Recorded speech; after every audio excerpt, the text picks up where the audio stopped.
And then I had to pay for my own college, because back in the day, my dad worked at LMC here and didn't make, let's say, a lot at LMC. And so I had to pay for my own college, and I said, oh, you guys are gonna give me a scholarship?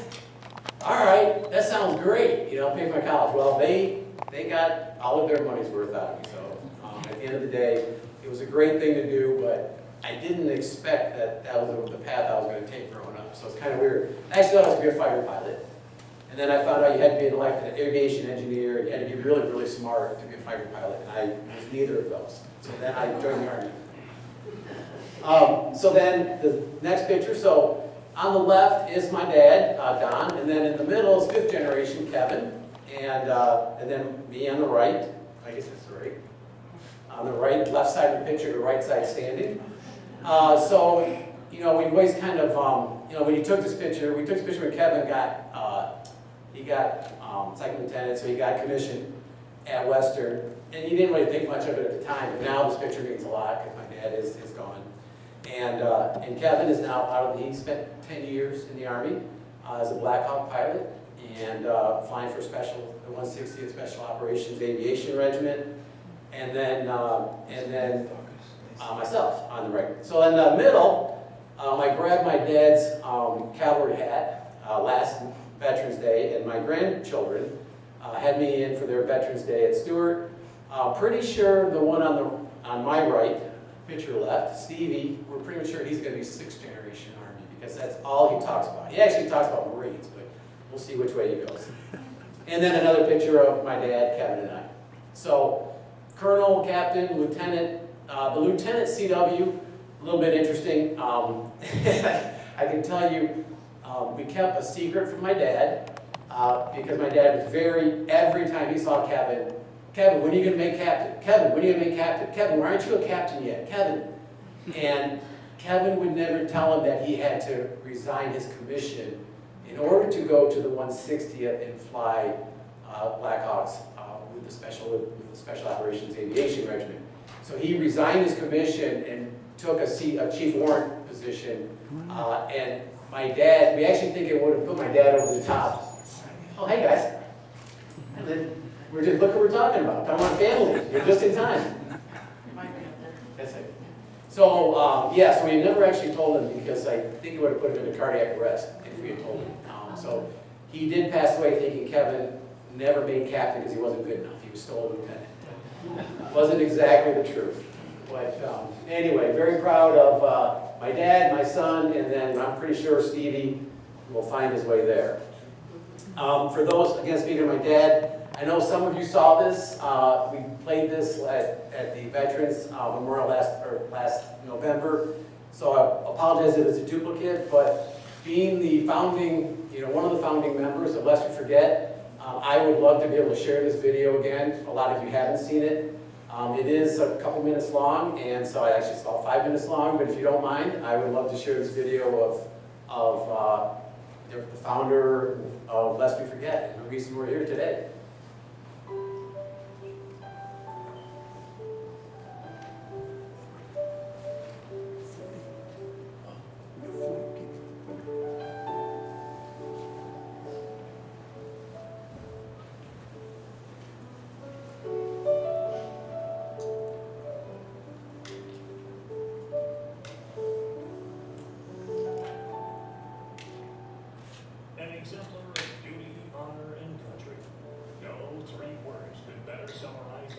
Volume, Steve.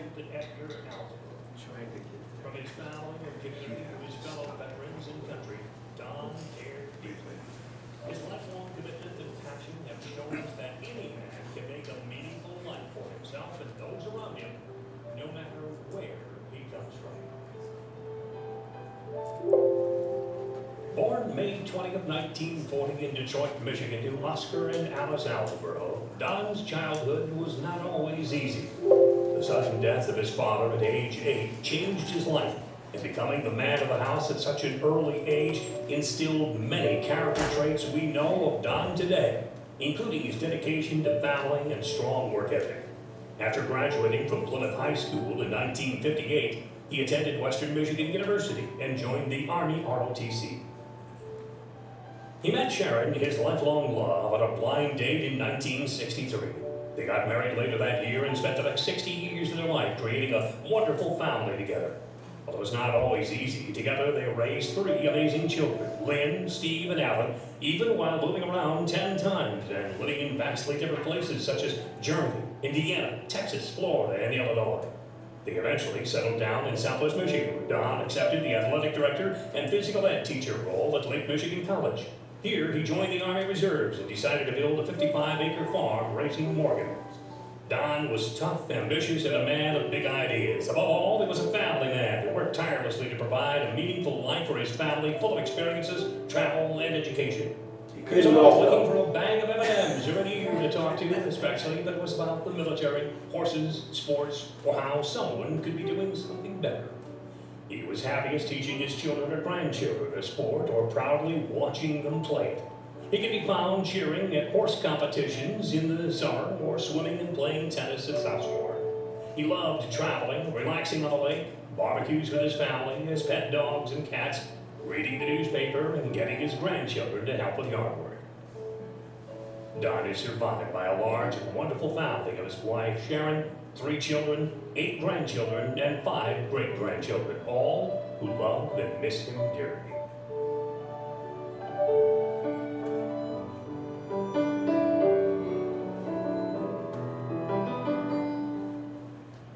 From his commission as second lieutenant in 1963 in the ROTC to his 30 years in the military, Don committed his life to the service of his country.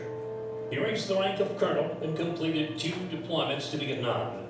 He was proud of their work in Vietnam, where, as a civic officer, he helped support communities by building medical facilities, houses, and schools for the local people. He believed God had a plan for every person, and this was a part of his that he worked diligently toward. Throughout his time, he received many awards and was inducted into the Western Michigan University ROTC Hall of Fame in 2014.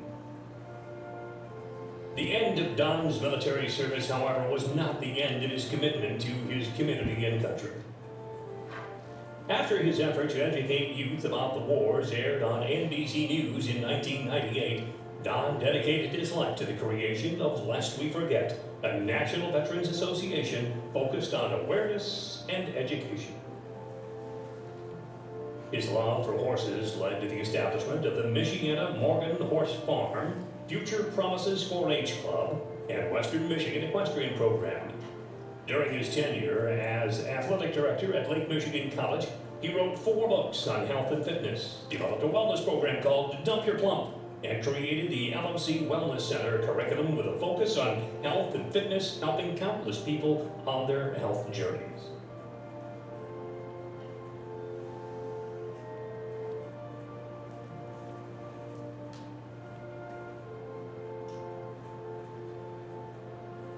The Lest We Forget organization has done a super job over the last number of years.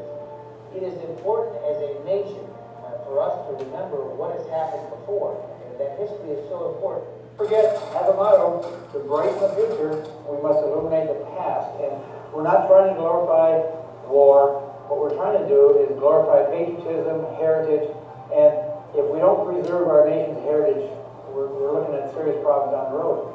And Lest We Forget has always been about promoting that patriotism. The impact Lest We Forget has and continues to have on our communities all around the country is immeasurable. Don helped organize several popular events such as school information sessions, fundraisers, concerts, and reenactments that brought the history of the war and war stories right here to Southwest Michigan. In addition, the stories of hundreds of veterans have been captured in 6 published hero books. These stories will be remembered for eternity, all thanks to Don's vision to connect, enlighten, and honor.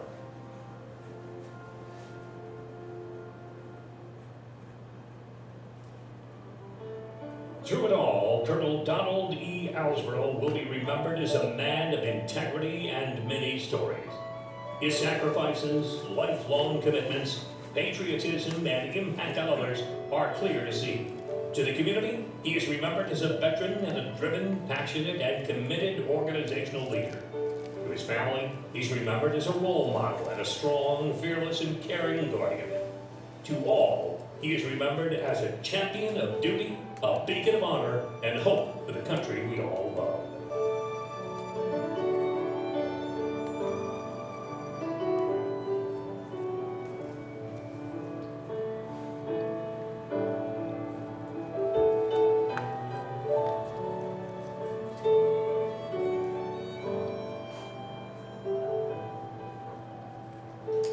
Well, with that, thank you for taking the time to remember Don and Larry and the team carrying on the tradition here. Lest we forget, we thank you guys so much.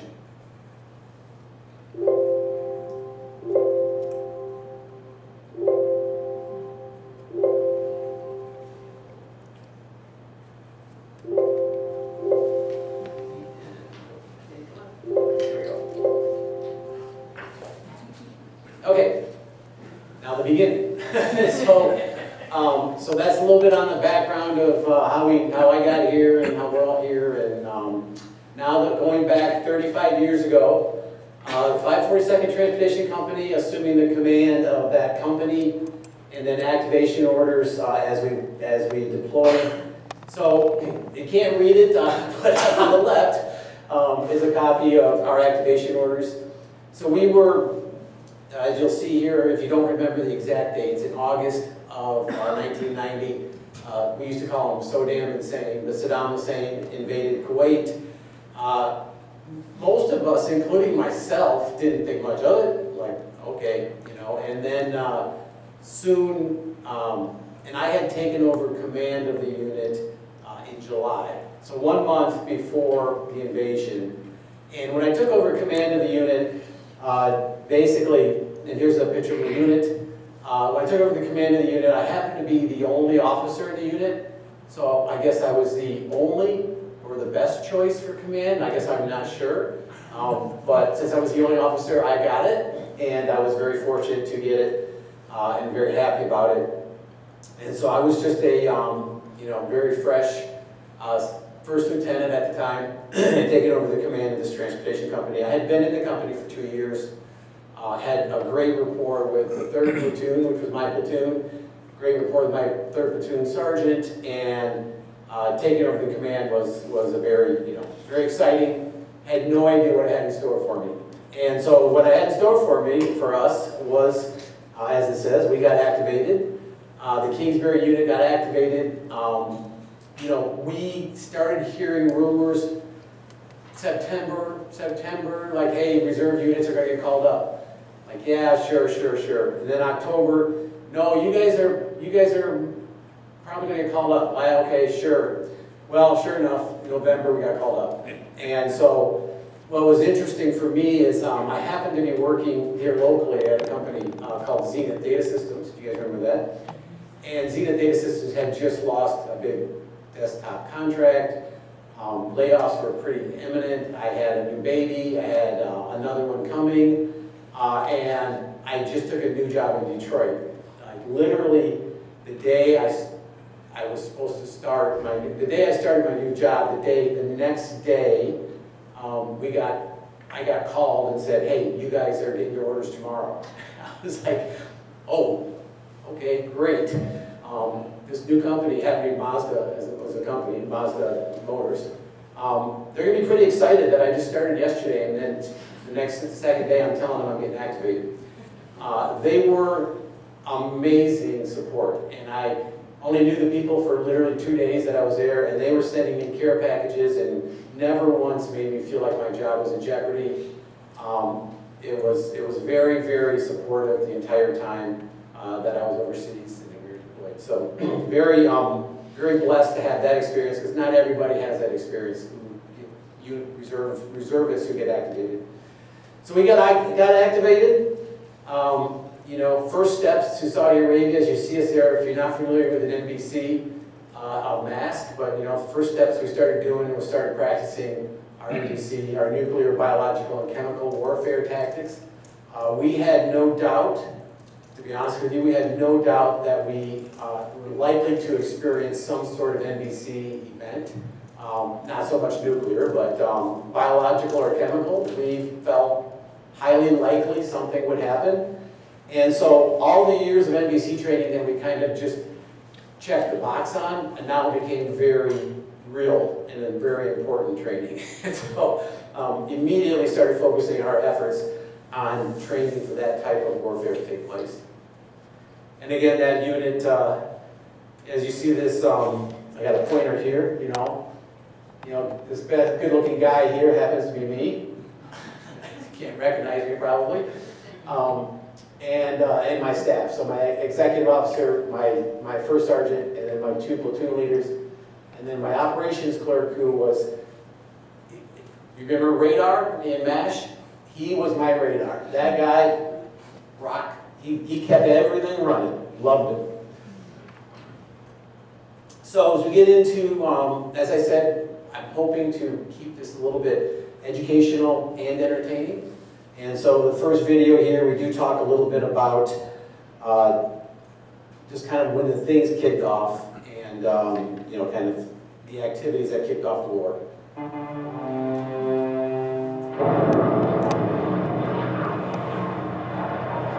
The event that triggered the hostilities of January and February 1991 occurred back on the 2nd of August 1990, when Kuwait citizens awoke to the sounds of Iraqi T-72 tanks advancing down the streets of Kuwait City. Keep those towers in mind, I'll talk about those in a minute. Iraq, a state led by the brutal dictator Saddam Hussein, head of the Ba'ath Party, had committed an act of unprovoked aggression that shocked the world.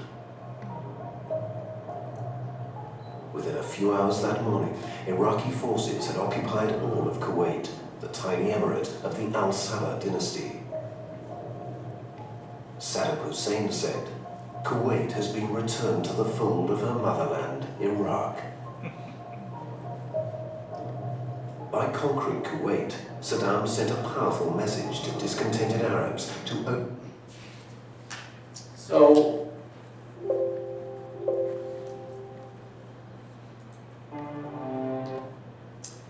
So that, you know, as the war kicked off, as I said, most of us really didn't think a lot about it, including myself, even though I was in a reserve unit, because at the time, back in the 80s, late 70s and 80s, most people went in the military, because they expected World War III to happen, and especially if you go to a reserve unit, you're certainly not going to have to go to war unless it's World War III. Come on, that's the active duty Army's job, and the active force.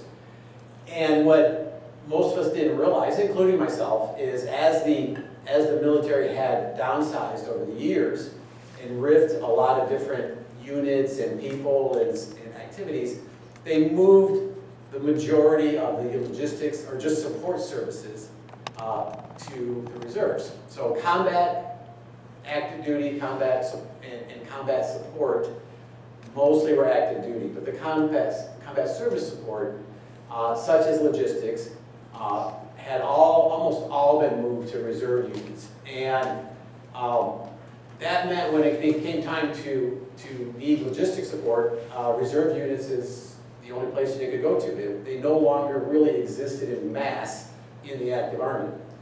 That was problem one for a reserve unit who didn't expect to get activated and was about to. Problem two is I took a little picture here of what an M915A15 truck looks like. And these trucks we had 58 of these trucks, plus a maintenance platoon with maintenance vehicles. So we had about 18 of these trucks per platoon. You can see that truck looks like it's going to do okay going down a highway. That's what they were made for, running the highways and the Autobahn. So they were made for Germany. They were made for the Russians coming through the Fulda Gap. They were made for highway use.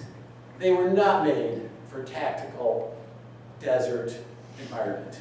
And so as we got into theater, it's actually shocking how much rain falls in the desert in Saudi Arabia in December and January. And that rain turns immediately to mud, and these trucks do not do well in mud, especially when they're loaded down with this type of equipment. Because the container in that particular case could be 20, 30,000 pounds, and then you throw some sort of vehicle on the back, and we were stuck left and right basically the first 6 to 8 weeks of the operations. TOE, I'm sure you guys all know what TOE is, but basically your table of organization and equipment. So like I said, I had about 158 personnel, about 58 trucks, and you had a headquarters group, which was commanding officer, executive officer, first sergeant, ops team, and then 3 platoons led by lieutenants and sergeants, and then 1 maintenance platoon.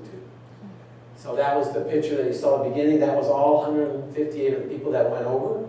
And I will say, very proud, all 158 came home. We definitely had some that were injured. Most of our injuries did come, unfortunately, through vehicle accidents, but no casualties to report. So as we got activated, we spent 6 weeks in Fort McCoy, kind of getting ready. It was, it was a very, at the time we're in Fort McCoy and we're trying to figure out what is this MSR Dodge they're talking about? That's the major supply route. And MSR Dodge was known, it became known, I think they named it Dodge by accident, but it actually became known as MSR Dodge, affectionately known, because you were dodging oncoming vehicles constantly. So it was a 2-lane highway with oversized tank truckers with tanks sticking out 2 feet on both sides and literally 6 inches to pass as you're going 50 miles or 60, whatever speed you're going with this equipment. It was a very, very dangerous road. And so MSR Dodge became, you had to dodge the oncoming traffic in order to save your life. So what's this MSR Dodge? I'll show you later on a map where that's at. The first 60 days of Desert Shield, from really August, September, Saddam could have walked into Saudi Arabia, and he didn't. And the 82nd that was deployed there was a very big piece of why he didn't. But let's look at another video and our map here. Let's look at a map. So I was talking with Lisa last night, and I'm like, Lisa, Iraq's surrounded by 6 countries. Can you name the 6 countries? And she did. She rattled them off just like that. Well, I was actually like that, I had to think about it. So I think it's good to kind of think about from a map, perspective. We came in the port through this the port area here. I'll talk a little bit about Log Base Bravo, Log Base Charlie, Forward Operating Base Charlie, and then KKMC. This is actually a pipeline, but this is about the same route that MSR Dodge was. So it's pretty close to this MSR Dodge. And what would happen, if you can imagine, right, today, there were no cell phones, there was no GPS, didn't exist. So no cell phone, no GPS, no Google Maps. And we would literally give people maps that said, drive 300 miles approximately, look for the tree, because there's literally 1 tree in that 300 miles, go 10 miles past the tree, and then you should see a sign that's about 6 inches big that says turn north here. That's how we gave our truckers their instructions. And literally those instructions changed. My operations sergeant was like, that's all I got. Go 300 miles, 10 more miles, go north. Don't go too far north because you're going to be in Iraq. And so you might remember there was one trucker who found her way in Iraq. It was very easy to happen. That particular person just basically just didn't stop for whatever reason she was supposed to, and all of a sudden she was in a city in Iraq and was a POW. It happened, but I'm surprised it didn't happen more. Again, no GPS, no cell phones, no texting. And so anyway, so this entry point here, Log Base Bravo, I'll talk about. There's Al-Khaif is a city right here, so you remember Al-Khaif here. So Kuwait, you see Kuwait obviously, you see Iraq and the size of Iraq, Iran, Turkey, Syria, Jordan, and then of course Saudi Arabia. So I think the map actually helps us kind of remember and kind of puts things in perspective as I kind of go through some more of the content here. Any questions so far? Good? All right, so we are, Steve, can I interject real quick? yes, If you were here at my last briefing last week, the BT up there, that's an F-15 that came out of Bitburg, Germany. They shipped down to the south. That was one of the airplanes I talked about. The SJ is Seymour Johnson out of the States. And there's no tail markings on the two F-16s. all right, you can see all that, the BT, the SJ, and the F-16s. I knew they were Air Force planes or Marine planes, but I didn't know anything other than that. Thing on your list as a 10. And so we did grab some of the content off of this documentary called War Stories. I did not ask them for approval, so. We won't tell. Unknown threat by initiating Operation Desert Shield on the 8th of August, with the dispatch of the 82nd U.S. Airborne Division to northern Saudi Arabia to deter future Iraqi aggression. That same day, Britain and France announced their intention to send contingents to augment America's Desert Shield forces. There's a feeling of excitement passing around, which I'm sure you can feel. The boys in the sheds woke up this morning with a purpose, going to get the kit unloaded. I'm really looking forward to getting out into the desert and working alongside the American Marines. It's very exciting. In turn, Saddam sought to internationalize the conflict into a pan-Arab holy war. He called on the United Arab world to expel the infidel Western forces in the region. He linked any Iraqi withdrawal from Kuwait to the departure of Israeli forces from occupied Palestinian territory, and he threatened to unleash chemical weapons against Israel if the coalition attacked Iraq. So you heard a couple of things here. One was his threat of chemical weapons unleashing on Israel, which, again, we truly believe we would have been at some point exposed to chemical warfare, and we were training for it, unfortunately. You also, I think, what was interesting there is, how he tried to turn that into a pan-Arab war with the conflict of Israel and Palestine. Does that sound a little familiar today? That kind of just, I guess, I thought that was interesting going back 35 years ago, and then what we see in the news today. Certainly, we a lot of the same issues are still going on, I guess is one way to put it. So, as you saw in the desert, in the map, I'll just go up there real quick, so a second. So you saw on the map there, when Desert Shield started, there was nothing here, nobody here. He could have just kind of kept going down here and taken over Saudi Arabia. And if you look, I mean, it's pretty obvious why he wanted Kuwait. Because they're extremely rich in resources and wealth through the oil that they had, but the access to the water is what he really wanted. So if you see Iraq's access to the ports is very limited, this would have given him the access to the water that he really wanted. And so that's probably why he didn't go down, because he didn't need any more water. In hindsight, he probably wishes he had gone down, because had the 82nd not got there when they did, that could have easily have turned into a much bigger conflict down in Saudi Arabia. And so fortunately it didn't. So that was quick on Desert Shield. Kind of the difference between Desert Shield and Desert Storm was, again, that shield was stop the aggression, put up some defenses, and then the next piece was Desert Storm.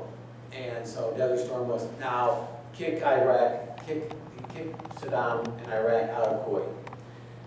So we'll talk a little bit about when the air war was initiated, and then also the discussion around Scuds and how they were planning to retaliate with Scuds throughout the activity. A joint U.S. Army Air Force strike team consisting of a dozen helicopters penetrated Iraqi airspace flying at a low level, nav of the earth altitude, just 50 feet above the ground, to avoid being detected by targets they were sent to destroy. On their final approach, they identified 2 early warning radar sites in the distance located about 435 miles inside Iraqi territory. At precisely 2:38 a.m., it was 101st 2 teams of 4 Apaches led by then Lieutenant Colonel Dick Cody who fired the first shots of the war. For coalition jets to be successful during the opening salvos of the Gulf War, 2 radar sites had to be eliminated.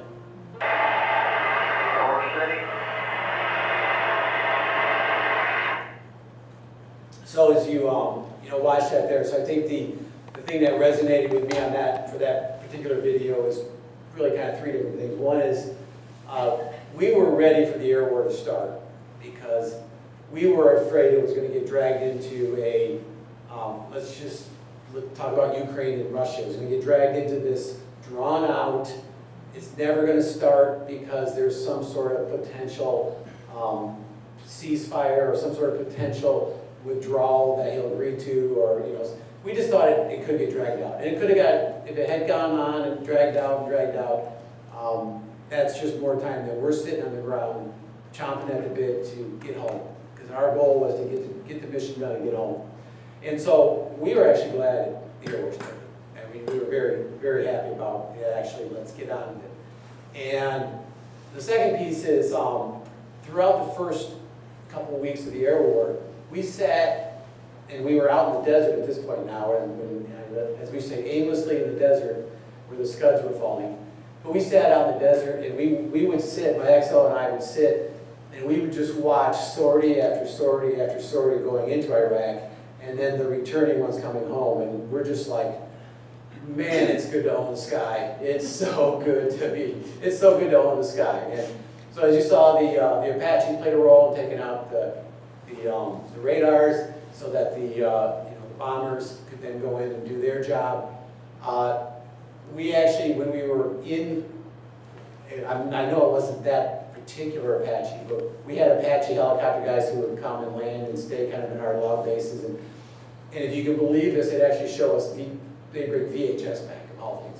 But they bring a VHS back, and that clip of them showing that, they would literally come back and they'd pop in a VHS and they'd start telling us what they did. And they're like, oh, watch this, like, because all of a sudden you can't see anything, and all of a sudden their thermal sensor would pick up something about 2,200 meters out, and they're like, that's a guy smoking a cigarette, and all of a sudden they boom, land one right on him, and it was a tank. Guy smoking a cigarette on a tank, blows the tank up, and all of a sudden about 6 other tanks start to light up their engines, and they're just like, boom, boom, boom, boom, boom, boom. It's like, man, technology, and that was pretty interesting to watch. So we're watching the sorties of air, we're watching the Apaches show us what they're doing, and we're just like, thank God we're on this side supporting these guys. So then you get into, the air superiority, and this is kind of where the actual air war starts. For at 2:10 a.m. local time on the 17th of January 1991, President Bush ordered Operation Desert Storm, the air campaign, to begin, with coalition warships launching 52 Tomahawk cruise missiles towards targets deep inside Iraq. Thundering across the darkened skies at 550 miles per hour, the deadly missiles navigated themselves towards their targets using the digitized mapping data their targeting software contained. Simultaneously, 700 coalition aircraft commenced strikes against targets across Iraq.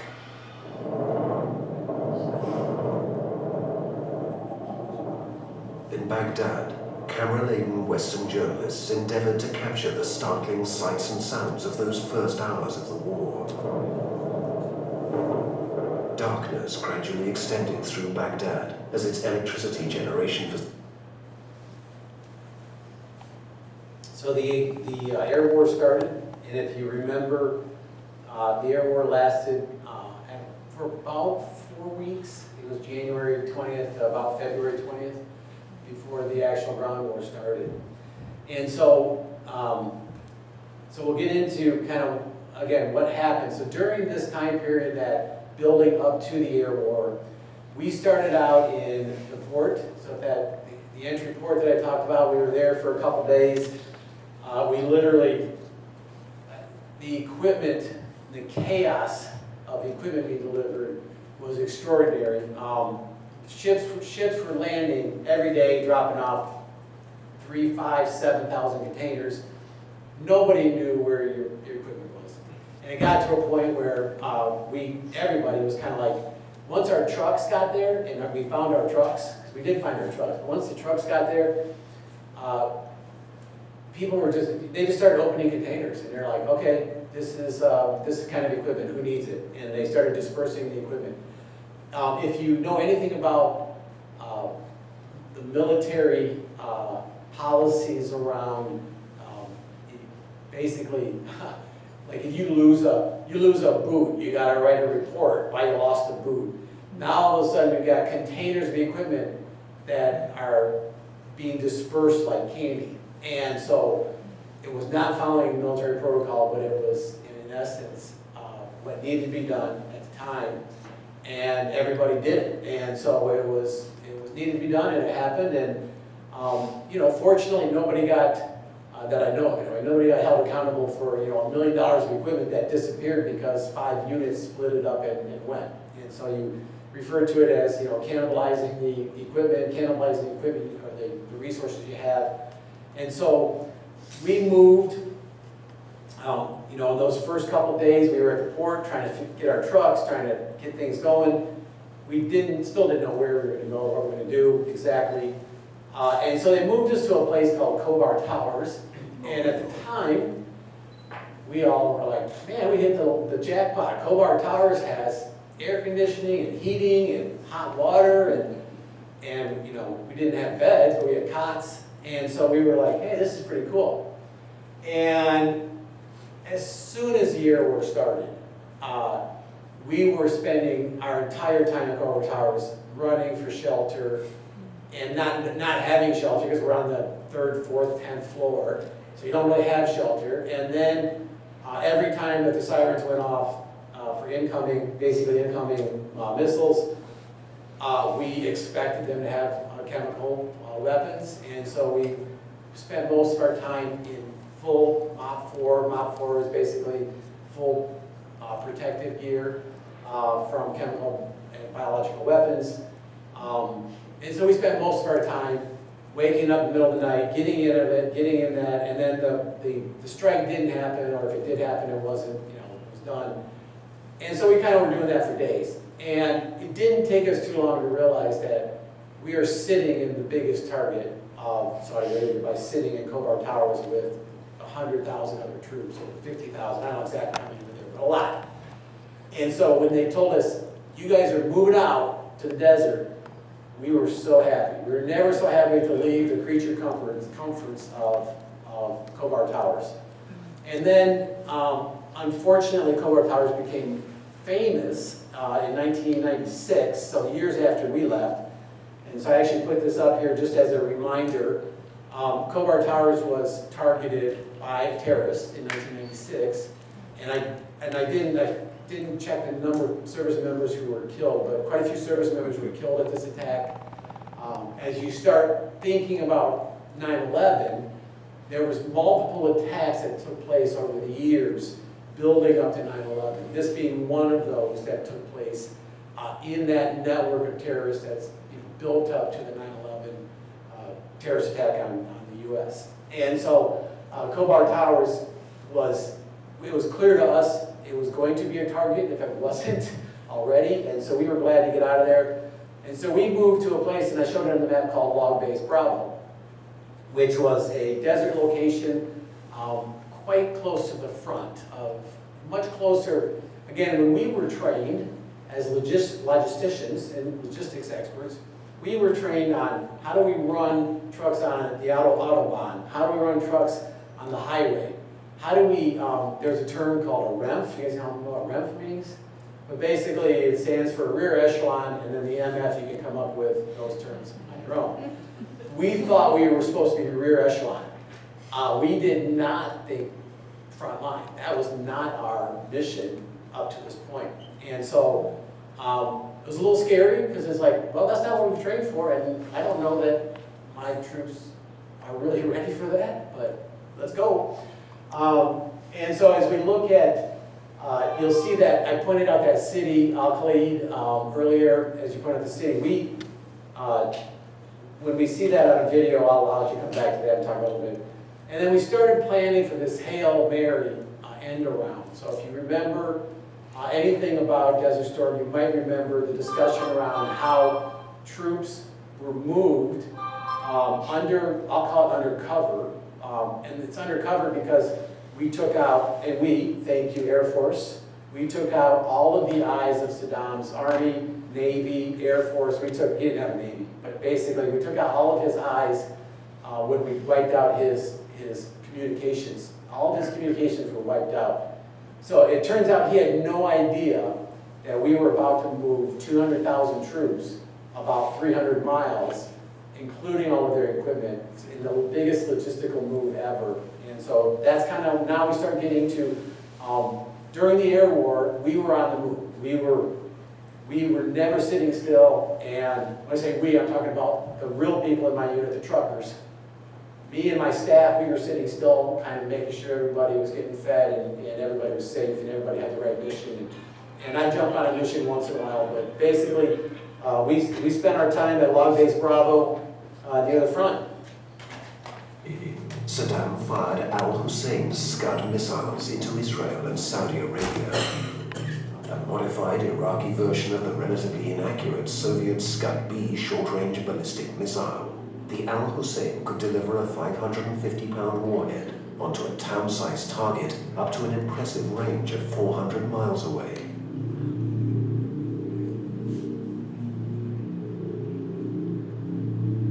The widespread assumption that these missiles can... So as you heard, you might have missed it when he said drop a Scud on a town-sized target, right? So we're delivering them Tomahawks that are landing within a window of where they're supposed to, and they're firing things in the sky hoping that they land somewhere near a town. Again, technology. So again, I think of, even you think about today, this was a technology war. This was the war that showed technology can quickly, an outnumbered army or Air Force can quickly destroy with technology. So you think about what's going on today in chips and semiconductors. It is why semiconductors are so vital to us to have that capability in the U.S. And it's the reason there's so much going on right now with technology and intellectual property and the race for defense with China as an example. So it's a very real threat for us. And this war is the one that really kind of highlighted how technology, I mean, when we had, just as an example, we're shooting Tomahawks that can hit a window, they're shooting Scuds that hit a town. Fortunately, none of them landed in Khobar Towers before, and then even after we got out of there, none of them landed in Khobar. But they were trying to, and we were shooting them down, and they were trying to hit Khobar. When they say the Scuds landed helplessly in the desert, we laugh because that's like, we're all looking around like, that's kind of where we are, kind of like helplessly in the desert. But fortunately, none of them landed anywhere near us. So as we get into the discussion around the Scuds and just how incapable the Scuds were, thank God. We kind of now move into, as we get into the land war and we start planning this end around Hail Mary that we'll talk about. During late January 1991, as the aerial devastation of Iraq continued, the relative quiet of the coalition's ground positions in northern Saudi Arabia was rudely shattered. From the 29th to the 31st of January, Iraqi forces launched a successful surprise attack on the Saudi border town of Al-Kafji. Simultaneously, American space satellites and J-STARS intelligence aircraft detected additional Iraqi tank columns moving south toward Al-Kafji to exploit the initial Iraqi success. Reacting quickly, coalition commanders employed tank-busting aircraft and assault helicopters, as well as ground firepower, to intercept and destroy these columns.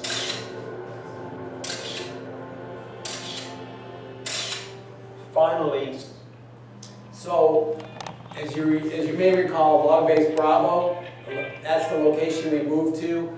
Log Base Bravo was pretty close to Al Kafi, and you know, that was probably, it was a little bit unnerving for us, because as we were in Log Base Bravo, with camels and Bedouins kind of walking around beside us and around us, we were listening to that fight going on. And so we were close enough that we saw the fight going on. We were, you know, not taking direct hits from it ourselves, but we were able to see it. But what got us a little bit nervous is, as I said, Iraq had a momentary success in that attack. And that momentary success for us meant we started taking up defensive positions and wondering if they had broken through, and if they break through, were we the next?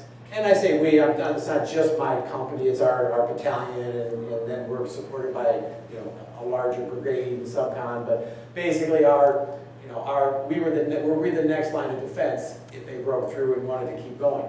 So it got a little hairy there for a while, but fortunately, as you saw, the Apaches were sent in and took care of that, and that success was very short-lived, probably less than 12 hours, 24 hours, that we were a little nervous that we were going to be in the middle of that particular ground war success. And so, again, thank God it stopped and it halted there. But, you know, one of those nervous moments when you wonder, should you be getting in a defensive position or moving out of Dodge? So as we move on, so now as we kind of get into, we've talked about Desert Shield, we've talked about Desert Storm starting, and then the air war. Now we start getting into more the ground war and the ground war planning, the ground war activity. So Larry, do you want to take a 5-minute now? Sure. So I think we want to take a 5-minute, if someone needs to use the restroom, 5-minute break. And then if we come back in here, and we'll start right at, says 7:50.